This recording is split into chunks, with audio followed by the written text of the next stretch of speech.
사도신경으로 신앙 고백 드림으로 새벽 예배 시작합니다.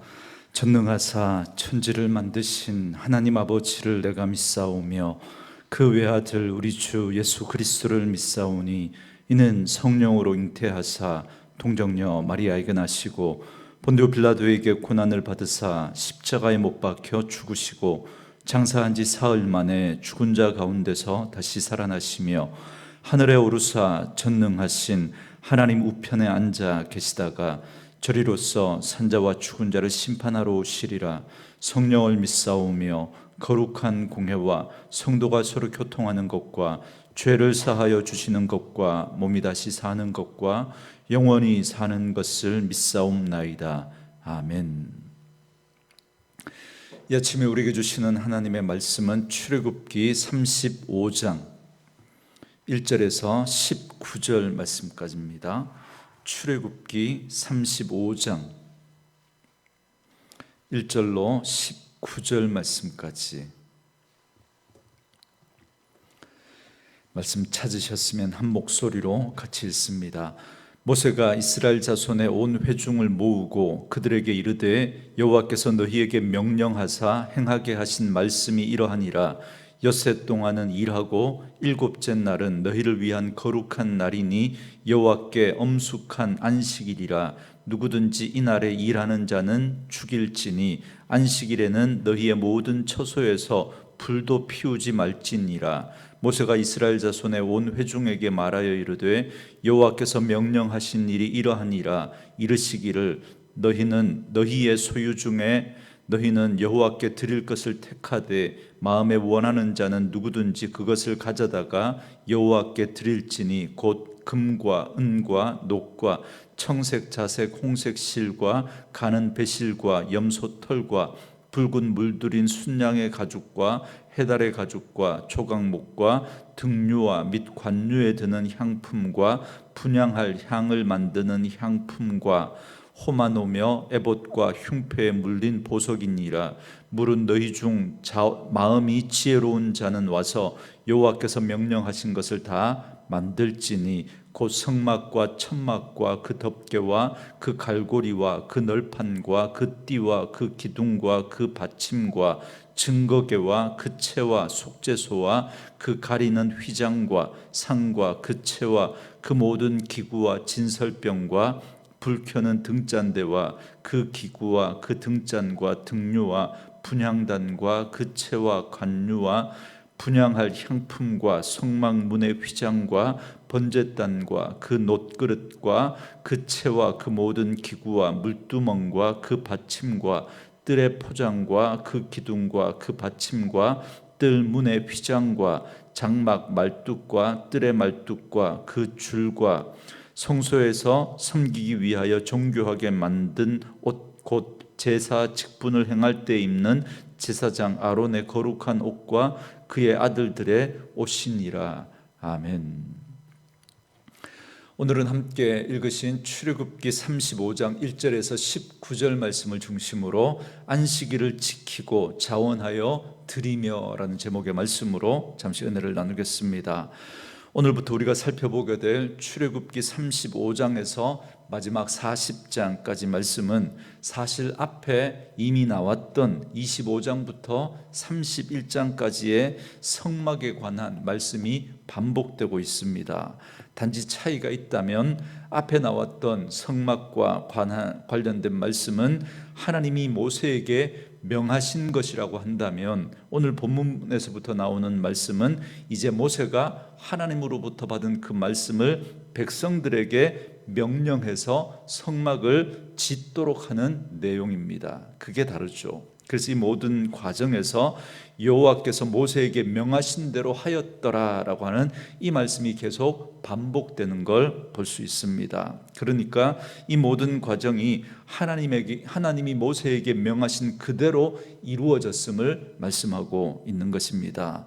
먼저 본문 1절부터 3절은 안식일에 관한 말씀을 다시 한번 강조합니다. 1절에 모세가 이스라엘 자손의 온 회중을 모으고 그들에게 이르되 여호와께서 너희에게 명령하사 행하게 하신 말씀이 이러하니라 그럽니다. 모세는 이스라엘의 온 회중을 모으고 하나님께서 그들에게 명하신 것을 전합니다. 그런데 여러분, 이런 모습은 좀 아주 예외적인 일이라고 할 수 있습니다.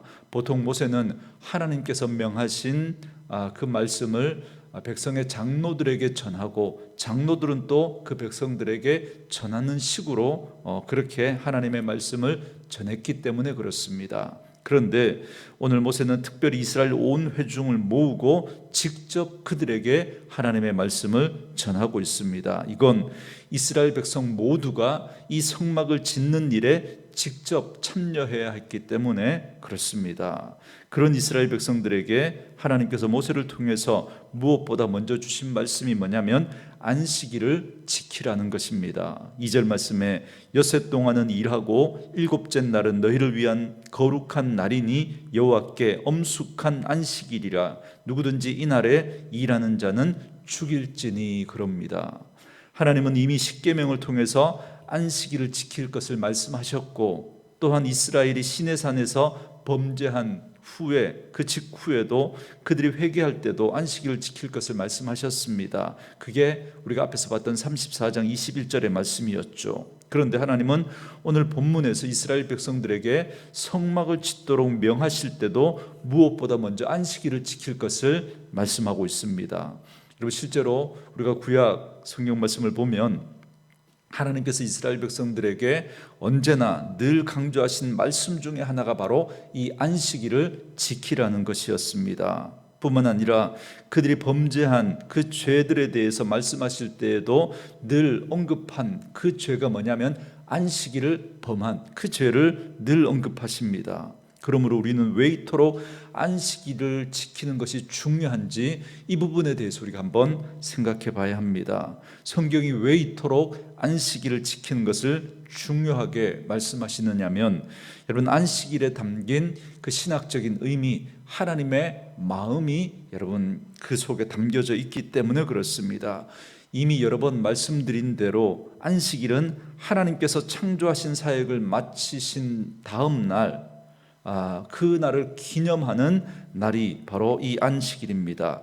이 날을 지킨다는 건 그렇기 때문에 하나님이 이 온 세상을 창조하신 창조주이심을 고백하는 것이고, 동시에 이 온 세상을 통치하시고 다스리시는 분이 하나님이시다라고 하는 그 고백이 그 안식일을 지키는 것 속에 담겨져 있습니다. 그렇기 때문에 안식일을 지킨다는 건 이러한 하나님에 대한 고백 위에 우리의 힘과 우리의 노력으로 우리는 사는 자가 아니라 우리는 하나님의 은혜로 사는 자라고 하는 그 고백이 이 안식일을 지키는 것에 담겨져 있습니다. 하나님은 창조주이시고 우리는 피조물이고, 그래서 우리는 그 하나님 없이는 살아갈 수 없는 존재라는 것, 그래서 우리에게 있는 그 모든 것이 하나님이 허락해 주신 것이고, 그래서 우리는 그 하나님의 은혜로 살아가는 자입니다 라고 하는 그 고백이 우리가 안식일을 지키는 그 모습을 통해서 우리가 삶으로, 우리의 믿음으로 그것을 고백하는 것입니다. 그러므로 내 힘과 능력으로 이 땅을 살아간다고 착각하는 우리 인생들은 안식일을 지킴으로써 모든 것이 다 하나님이 주신 것이고 우리는 그 하나님의 은혜로 사는 것임을, 우리는 안식일을 지킬 때마다, 오늘 우리가 주일을 지킬 때마다 우리는 그것을 기억하고 그것을 우리의 믿음으로 고백하는 것입니다. 이 한 날 내가 열심히 일하고 내가 내일을 위해서 내 손발로 움직이는 것보다 오히려 그것을 멈추고 하나님이 은혜 주셔야만 나는 살아갈 수 있는 존재입니다라고 하는 그것을 우리의 믿음으로 고백하는 것이죠. 그런데 특별히 오늘 본문에서 안식일을 지키라고 말씀하신 건 여러분 현실적인 문제와 직결이 됩니다. 이스라엘은 지금 성막을 지어야 했습니다. 이건 하나님께서 그들에게 직접 명령하신 것이기 때문에 그들이 해야 할 일들 가운데 무엇보다 우선되어져야 할 일이 바로 이 성막을 짓는 일이었습니다. 이때 하나님의 백성들이 범하기 쉬운 죄가 뭐냐 하면 이 현실적인 요청 때문에 본질적인 것을 잃어버릴 수 있다라고 하는 것입니다. 이게 무슨 말이냐면 이스라엘 백성들이 성막을 짓는 그 자체가 중요한 것이 아니라 사실 그 성막을 짓는 이유가 더 중요하다는 겁니다. 하나님께서 왜 이 성막을 지으라고 말씀하셨습니까?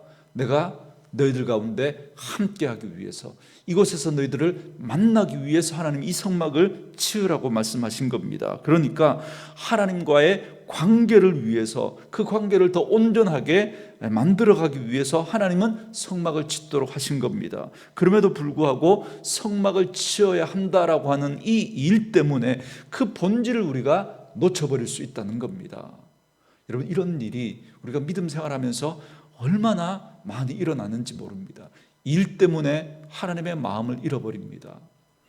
그 일이 중요하지만, 정말 하나님이 기뻐하시는 일이 맞지만, 그러나 그 일 때문에 교회의 하나됨을 잃어버리고, 그 일 때문에 하나님과의 관계마저도 우리가 소홀히 하고 그걸 놓쳐버린다면 이건 주객이 전도되어 버리는 것입니다. 그래서 하나님은 절대로 그 본질을 놓치지 말라고 안식일을 지키라고 말씀하신 것입니다. 그래서 그 안식일을 지킴으로 너희가 그 일보다 우선되어져야 하는 것이 하나님의 마음이고 하나님과의 관계다라고 하는 그 사실을 절대 잊지 말라는 것입니다. 그렇기 때문에 우리가 믿음 생활하면서 여러분 이 사실을 놓치면 안 됩니다. 일 때문에 본질을 놓쳐버리는 그런 어리석음을 범하지 않아야 합니다. 이제 4절부터 본격적으로 성막에 관한 명령을 모세가 이스라엘 백성들에게 전하고 그 말씀대로 성막을 짓는 내용이 나옵니다. 그런데 여기서 성막을 짓는데 지켜야 할 중요한 원칙이 있습니다. 그게 뭐냐면 성막은 무엇보다 자원하는 마음으로 지어야 한다라는 것입니다. 이게 여러분 성막뿐만 아니라 우리가 하나님의 일을 할 때 여러분 동일하게 적용될 수 있는 말씀이 바로 이 말씀입니다. 5절 말씀에 너희의 소유 중에 너희는 여호와께 드릴 것을 택하되 마음에 원하는 자는 누구든지 그것을 가져다가 여호와께 드릴지니 곧 금과 은과 녹과 그럽니다. 모세는 백성들에게 자신이 하나님께 드리고자 원하는 것을 드리라고 했습니다. 물론 하나님은 무로부터 유를 창조하실 수 있는 분이시기 때문에 굳이 백성들로 하여금 드리라고 그렇게 말씀하지 않아도 하나님은 얼마든지 하나님이 성막을 지을 수 있습니다. 그럼에도 불구하고 하나님은 이와 같은 능력을 사용하지 않으시고 백성들이 드린 그 헌물로 그 성막을 지으라고 말씀하십니다. 그리고 이 헌물을 드릴 때 중요한 것이 있습니다. 그것은 바로 마음에 원하는 자라고 하는 이 말씀입니다. 하나님은 자원하는 자가 드리는 것을 받으십니다. 억지로 하는 것이라면 여러분 그 액수가 아무리 많을지라도 그것은 하나님을 기쁘시게 할 수 없습니다. 그래서 고린도후서 9장 7절에서는 헌금에 대해서 이렇게 말씀하시죠. 각각 그 마음에 정한 대로 할 것이요 인색함으로나 억지로 하지 말지니 하나님은 즐겨내는 자를 사용하시느니라 그럽니다. 하나님은 지금 성막을 짓기 위해서 장로는 얼마, 권사는 얼마, 집사는 얼마 의무적으로 헌금을 작정하게 하고 그래서 억지로 내라고 말씀하지 않습니다. 하나님은 자원하는 마음으로 드리라고 말씀하고 있습니다. 그런데 우리는 이 자원하는 마음보다 억지로라도 순종하는 것이 복이 된다, 그렇게 하나님의 말씀을 많이 전하지만 여러분 그건 특별한 경우입니다. 그 예수님의 십자가를 그렇게 졌던, 갑자기 이름이 생각이 안 나네요. 구레네 시몬. 그 경우에는 여러분 그 억지로 하겠죠. 이건 특별한 경우예요. 여러분 성경이 말하고 있는 일반적인 원칙을 우리가 무시하고 특별한 것만 강조하면 안 되는 거죠. 하나님이 억지로 하게 하실 때도 있습니다. 그때 하나님 그 마음을 주실 때 우리가 마음에는 없지만 하나님이 그 마음을 강권적으로 또 주시면 또 그렇게 순종해야 할 때가 있습니다. 그러나 하나님의 일을 할 때, 헌금을 드릴 때 우리가 여러분 일반적으로 하나님이 주신 것은 바로 이 자원하는 마음입니다. 그런데 여기 마음에 원하는 이라고 하는 이 말의 히브리 단어는 넉넉한 관대한 마음, 그 의미입니다. 그러니까 기꺼이 드리는, 주를 즐거워하는 마음으로 드리는 그 마음을 말하는 겁니다. 그런데 사실 이 마음은 죄인의 본성에서 나올 수 없는 마음입니다. 왜냐하면 여러분 죄는 뭐죠? 죄의 특징은 지독한 자기중심주의, 이기적인 그 마음이 바로 여러분 죄인의 마음이기 때문에 절대로 우리 죄인의 마음에서는 여러분 이 기꺼이 즐거운 마음으로 드릴 수가 없습니다. 이런 마음은 하나님의 은혜를 경험한 자만이 여러분 가질 수 있는 마음입니다. 여러분, 그렇기 때문에 주님은 주는 것이 받는 것보다 복이 있다 말씀하십니다. 그래서 하나님께서 우리에게 은혜를 주셔야 우리가 그런 마음을 우리는 가지고 그렇게 자원해서 드릴 수가 있는 것이죠. 그래서 그 자원하는 마음으로 기쁘게 물질을 드릴 수 있다는 건 여러분 하나님으로부터 여러분 은혜로 되어진 것입니다. 하나님 그만큼 우리에게 은혜를 주신 거죠. 이것은 바로 은혜를 받은 자가 가질 수 있는 특권이라고 할 수 있습니다. 또한 자원하는 마음은 비단 물질을 바치는 것에만 한정되는 것이 아닙니다. 여러분 10절에 보면 물은 너희 중 마음이 지혜로운 자는 와서 여호와께서 명령하신 것을 다 만들지니 그럽니다. 마음이 지혜로운 자가 와서 하나님께서 명령하신 것을 다 만들라고 명하고 계십니다. 여러분, 이 말은 성막을 제조하는 그 모든 과정에서 하나님께서 주신 지혜를 따라, 다시 말하면 하나님이 주신 특별한 재능이나 은사를 가진 자가 그 지혜를 따라 성막을 짓는 일을 하라는 것입니다. 그런 의미에서 우리에게 남들이 없는 어떤 기술이나 지식이나 은사가 있다면 거기에 하나님의 마음을 담을 때 하나님께서 기뻐하시는 지혜로 여러분 쓰임 받을 수 있습니다. 여러분, 지식도 기술도 모든 지혜도 하나님을 향한 그 마음에서 비롯되어져야 하나님이 기쁘시게 받으실 수가 있는 겁니다. 그래서 성경은 하나님은 중심을 보신다 늘 그렇게 말씀하시죠. 이것이 사람이 보는 기준과 하나님이 바라보시는 기준의 근본적인 차이입니다.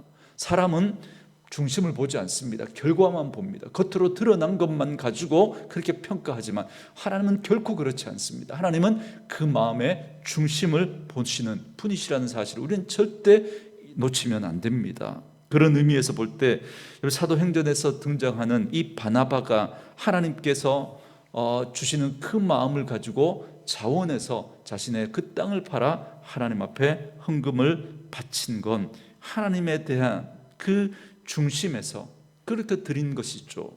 그런데 아나니아와 삽비라는 그런 마음이 아니었죠. 바나바가 그 헌금을 드리고 난 다음에 사람들에게 주목을 받고 존경을 받는 걸 보고 그런 어떤 시기하는 마음, 질투하는 마음, 그런 마음에서 자기를 드러내고 싶은 그 마음에서 헌금을 하려고 했는데, 그런데 그 마음도 땅을 팔고 나니까 아까운 마음이 드는 거예요. 여러분, 죄인된 마음으로는 절대 자원하여 즐거운 마음으로 드릴 수가 없는 거예요. 그 마음으로 드렸을 때 그는 오히려 드리고도 하나님의 심판을 받게 되었던 겁니다. 그러므로 오늘 본문의 말씀, 성막을 지으라고 하는 이 하나님의 명령을 전하는 모세가 백성들에게 전하는 이 말씀을 통해서 우리는 하나님의 일을 감당할 때 잊지 말아야 할 중요한 원칙을 우리는 발견할 수 있습니다. 그것은 첫째로 무엇보다 하나님과의 관계가 중요하다라는 것입니다. 아무리 성막을 짓는 일도 중요한 일이라고 하지만 안식일을 지키며 하나님을 예배하는 일을 등한시하면 안 된다는 겁니다. 그렇기 때문에 우리가 행하는 모든 봉사나 헌신이나 헌물이나 수고와 우리가 하는 그 모든 일은 궁극적으로 하나님을 예배하며 하나님과 온전한 교제를 위해서 하는 것이다 라는 사실을 우리가 잊지 말아야 합니다. 하나님의 일 때문에, 하나님은 일 때문에 우리를 부르신 게 아니라 무엇 때문에 우리를 부르신 거라고요? 하나님은 우리를 만나시기 위해서, 우리와 교제하기 위해서 그 일에 하나님은 우리를 부르신 것입니다. 하나님이 그 일을 하려고 한다면 굳이 우리가 아니더라도 얼마든지 하나님은 그 일을 하실 수 있는 분입니다. 그런데 하나님이 그 일에 우리를 부르신 건 하나님이 이 일에 너희가 필요해서, 우리가 필요해서가 아니라, 하나님이 답답해서가 아니라 하나님이 우리와 만나시기 위해서 그 일에 우리를 부르신 것입니다. 그러니 무슨 일이 있어도 우리는 하나님과의 관계를 놓치면 안 됩니다. 두 번째로, 그래서 우리는 마음을 드려야 한다라는 것입니다. 우리의 중심을 보시는 하나님 앞에 우리는 자원하는 마음, 기뻐하는 마음으로 그 일을 해야 한다는 것입니다. 그럴 때 우리가 행하는 그 모든 일이나 그 물질이나 수고나 헌신이 하나님이 받으실 만한 향기로운 예물이 될 수가 있습니다. 그렇기 때문에 예배가 중요한 거예요. 그렇기 때문에. 왜냐하면 예배는 하나님의 은혜를 받는 시간이기 때문에 그렇습니다. 받는 것이 없는데 우리에게서 절대로 여러분 선한 것이 나올 수가 없습니다. 여러분 어제 수요예배 때도 말씀을 드렸지만 믿음은 우리 속에 집어넣은 것을 끄집어내며 살아가는 게 믿음입니다. 그런데 우리 안에 하나님의 것을 담지 않는데, 그런데 그 속에서 여러분 선한 것이 나올 수 있을까요? 절대 나올 수 없습니다. 우리 안에 자원하는 마음, 즐거워하는 마음이 나올 수 있을까요? 절대 그럴 수 없습니다. 하나님이 주시는 것을 담아야, 하나님의 은혜를 담아야, 하나님의 말씀을 담아야, 그래야 여러분 자원하는 마음이 나오고 기뻐 즐거워하는 마음으로 드릴 수가 있게 되는 것입니다. 그러므로 우리는 무슨 일이 있어도 먼저 하나님으로부터 받아야 하는 것이죠. 그러므로 오늘도 말씀으로 이 하루를 시작하는 저와 여러분들은 오늘도 우리 속에 하나님의 말씀을 담고 하나님의 은혜를 담고 하나님이 주신 그 마음으로 우리의 삶을 하나님이 기뻐하시는 거룩한 산 제물로 드릴 수 있는 그런 저와 여러분 되어줄 수 있기를 주님의 이름으로 축원합니다. 오늘 주신 말씀 묵상하시면서 우리 이 찬양 들으시고 함께 기도하는 시간 갖도록 하겠습니다.